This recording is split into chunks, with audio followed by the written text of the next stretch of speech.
भगवान दो दीप पास में घृत के घी के बाबा को लगाओ। चंद्रदीप माँ अम्बा जगदम्बा को जैसे आपने स्वीकार किया, माता को जैसे आपने भय से मुक्त किया, जैसे संपूर्ण विश्व के कल्याण के लिए हे शंकर भगवान आपने माँ अम्बा के मस्तक पर चंद्रमा रख दिया और माँ को स्वीकार करने के लिए फिर अपने मस्तक पर चंद्रमा ले लिया। मेरे सारे भार, मेरे सारे दुख, मेरी सारी तकलीफें, मेरा सारा कष्ट, मेरी सारी परेशानी आप अपने ऊपर धारण कर लीजिए और मुझे जैसे माँ को अपने गोदी में बिठाया ऐसे मुझे बिठा लीजिए और मेरे दुखड़ों को काट। बाबा का एक स्वरूप है चंद्रमौली, चंद्रमा है पर मस्तक पर पाग बंधी हुई है, सुंदर स्वरूप। कभी कभी आपने देखा होगा जटा के ऊपर एक कपड़ा बंधा देखा होगा। कभी शिव जी का फोटो देखना, कोई चित्र आपको देखने को मिल जाए, पुराना चित्र, गीता प्रेस गोरखपुर की पुस्तकों में से गीता प्रेस गोरखपुर की कोई कल्याण का अंक शिव पर मिल जाए तो उसमें फोटो देखना, जटा बंदी, उसके ऊपर एक कपड़ा बंधा है, सर पर बिठा है गंगा जी बह रही और एक कपड़ा बंधा हुआ चंद्र और चंद्रमा भी रखा। बाबा धारण करो मस्त, धारण करो, छोटा बांधे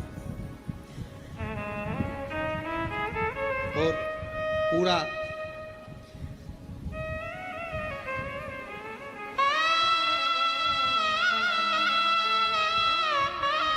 चंद्रमौलेश्वर बनकर शिव विराजमान, चंद्रमौलेश्वर।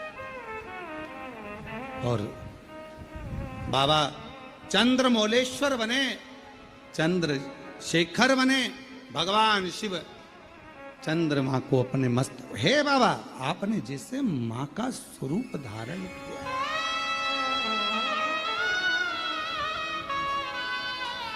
बांध लें, बांध लें।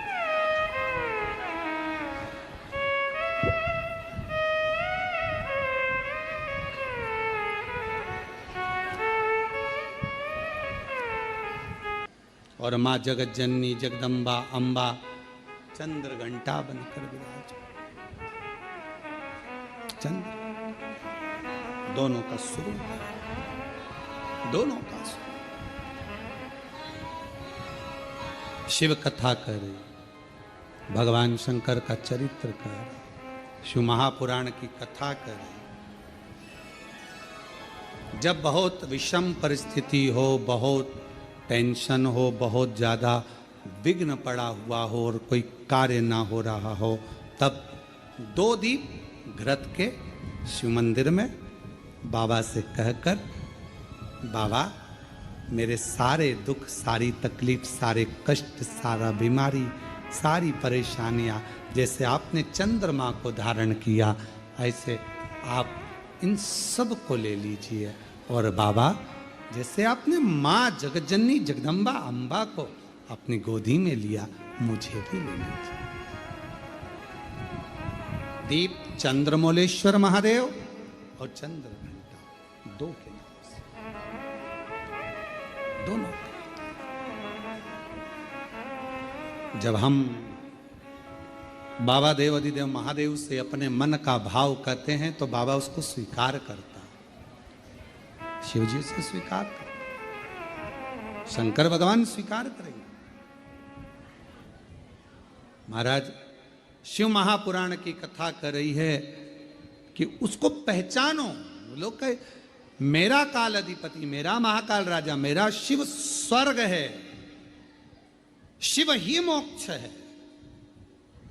शिव ही स्वर्ग है, शिव ही मोक्ष है, शिव ही परम साध्य है, शिव ही परम साध्य है, शिव ही जीव है, शिव ही ब्रह्म है, शिव हमारे आराध्य हैं और शिव मेरी जिंदगी है। शिव के बिना सब शून्य है, शिव ही सत्य है, शिव के सिवा सब शून्य। शिव के सिवा सब शून्य है। आप देवाधिदेव महादेव की आराधना करते हैं, अर्चना करते हैं, साधना करते हैं, आराधना में डूबे रहते हैं।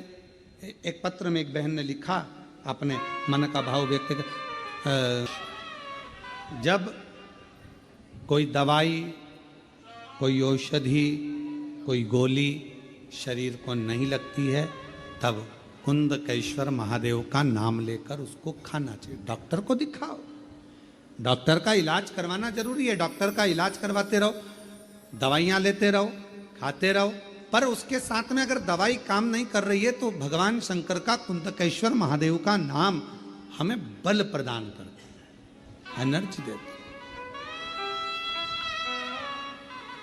बल देता।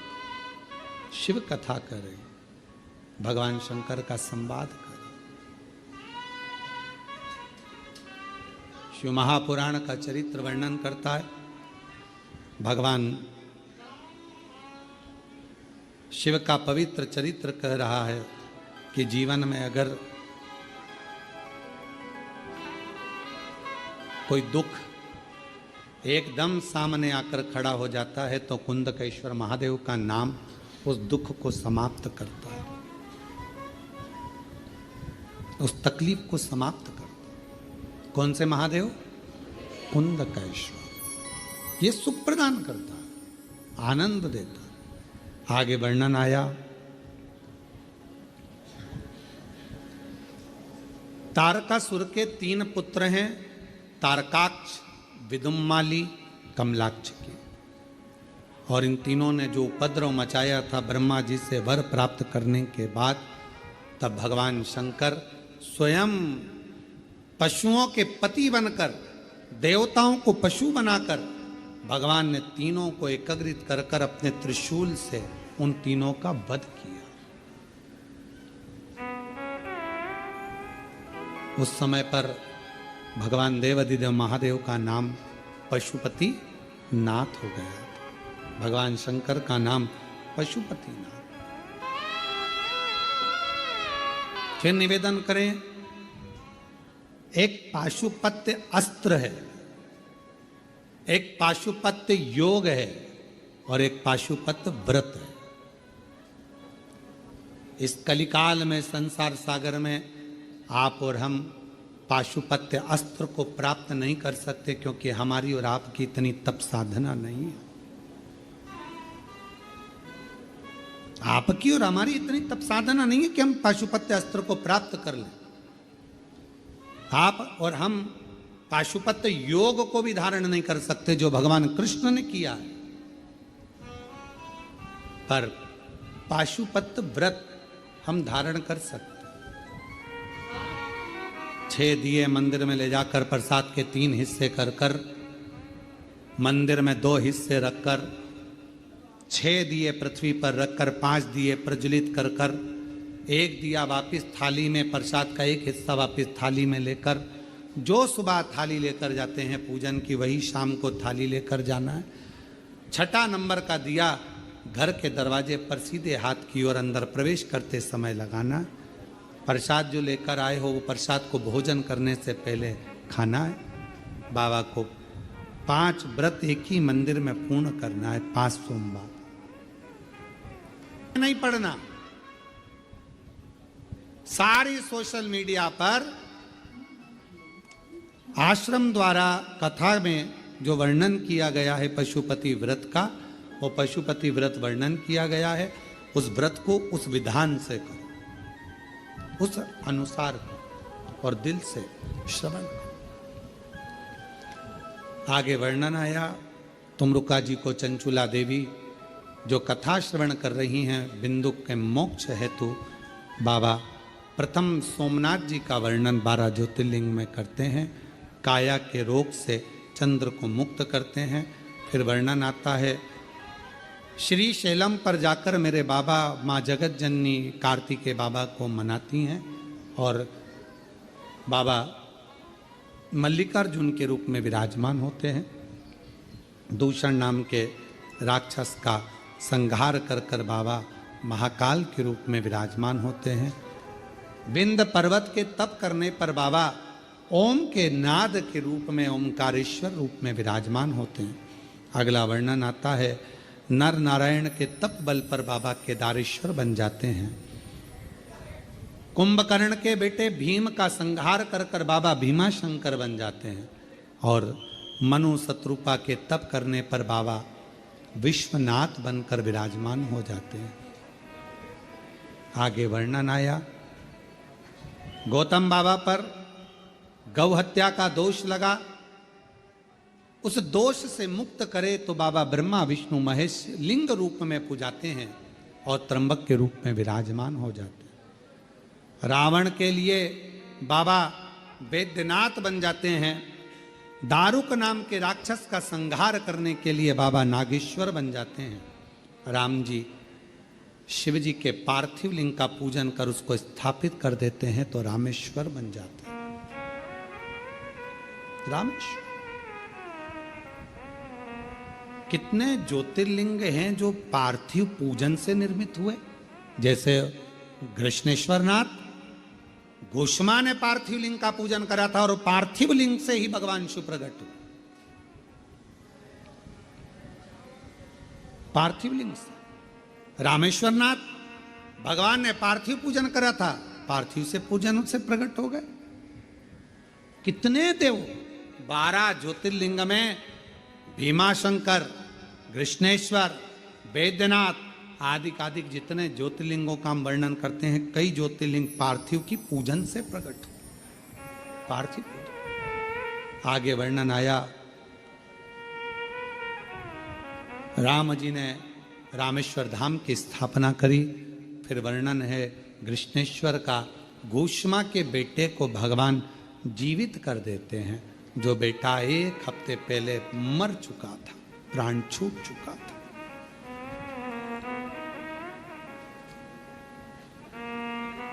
सुधर्म नाम के ब्राह्मण की धर्मपत्नी घोषमा सुदेहा ने बेटे के टुकड़े टुकड़े कर कर तालाब में डाल दिए थे, सरोवर में डाल दिए थे, कुंड में डाल दिए थे। और घोषमा पार्थिव लिंग का पूजन कर कर जाकर उसको विसर्जन करने के लिए पहुंची थी। विसर्जन कर, और वो शिवलिंग वहां प्रकट हो गया और घोषमा के बेटे को बाबा ने जीवित कर दिया, कृष्णेश्वरनाथ। ऐसे 12 ज्योतिर्लिंग का स्मरण, भगवान देवाधिदेव महादेव की यह पवित्र कथा आज भाव के साथ में, आनंद के साथ में विराम की ओर जा रही है। शिव और शक्ति का यह अनूठा संगम, जो भगवान देवाधिदेव महादेव की कृपा से, भगवान शंकर की करुणा से, दया से 12 ज्योतिर्लिंग के मध्य बिंदु कुबेरेश्वर धाम पर जो चल रही थी, ये पवित्र कथा आज विराम की ओर जा रही है, जिसमें मुख्य यजमान के रूप में स्वर्गीय श्री संजय कुमार जी की स्मृति में श्रीमती शीतल पटेल जी द्वारा भिलाई छत्तीसगढ़ से इस कथा को मुख्य यजमान पद ग्रहण कर आयोजित किया गया। और प्रतिदिन श्री प्रदीप जी बंसल जी, ममता बंसल जी, श्रीमती कांता बंसल जी दिल्ली से भी इस कथा के यजमान पद ग्रहण करें।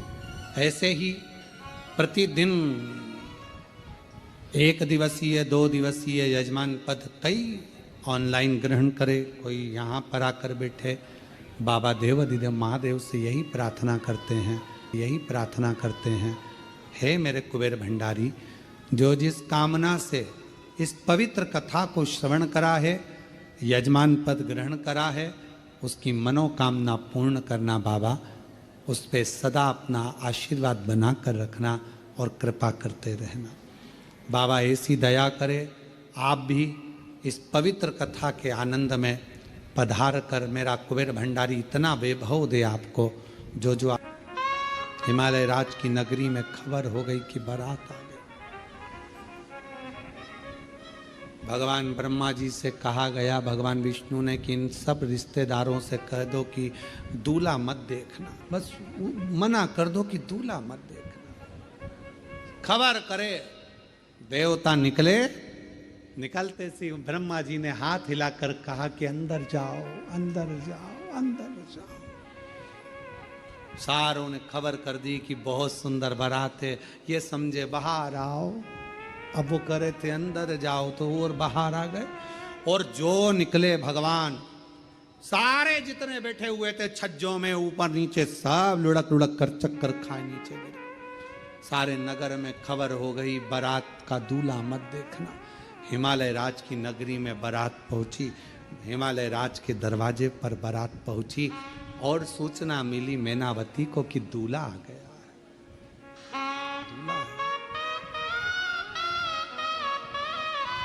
दूल्हा है। और थाली तैयार करी। दरवाजे पर जब दूल्हा आता है तो सास आरती उतारती।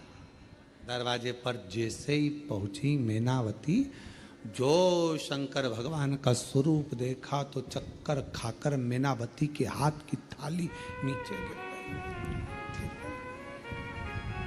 बेटी नहीं भी आऊंगी, बेटी नहीं भी आऊंगी, बेटी नहीं भी आऊंगी। हिमालय राज जी ने को मालूम पड़ा कि दूल्हा आया है, देखूं। जाकर देखा तो कैसे ब्याहूं बेटी को, स्वरूप देखकर मना कर दिया। नहीं कर सकते, नहीं कर सकते। सब घबरा रहे थे। खबर पहुंच गई मां जगत जननी जगदम्बा अम्बा के पास, पार्वती जी के पास। दूल्हा तो आया है पर रूप अच्छा नहीं, भयंकर रूप रखकर आया है। पार्वती हाथ जोड़े तेरे शादी कैंसिल कर दे, विवाह कैंसिल, विवाह मत कर पार्वती। दूल्हा भयंकर। पार्वती जी बोली एक बार मुझे भी तो देखना।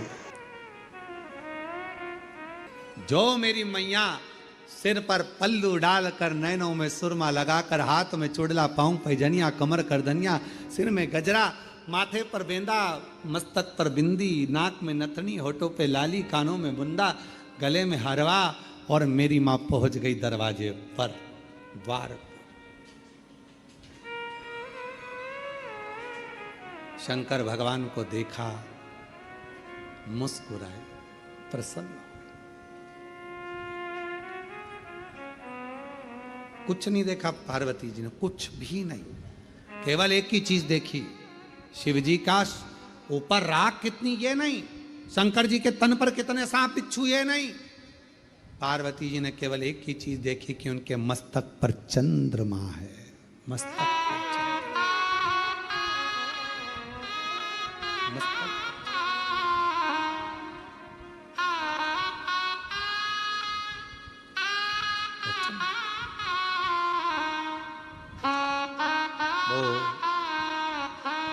किसी ने एक भजन गाया है पहले, वो हमको आता तो नहीं है पर सुना है। मस्तक पर चंदा वाई,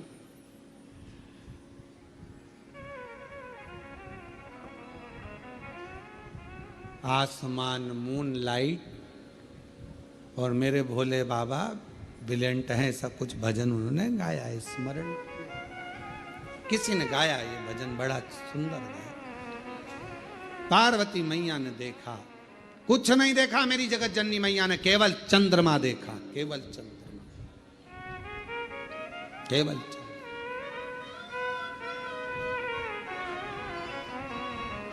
और चंद्रमा देखते से ही मेरी मां जगत जननी जगदम्बा अम्बा निहारने लगी चंद्रमा को। चंद्रमा ने मां अम्बा जगदम्बा को देखा। देखते से ही मां अम्बा जगदम्बा समझ गई शिव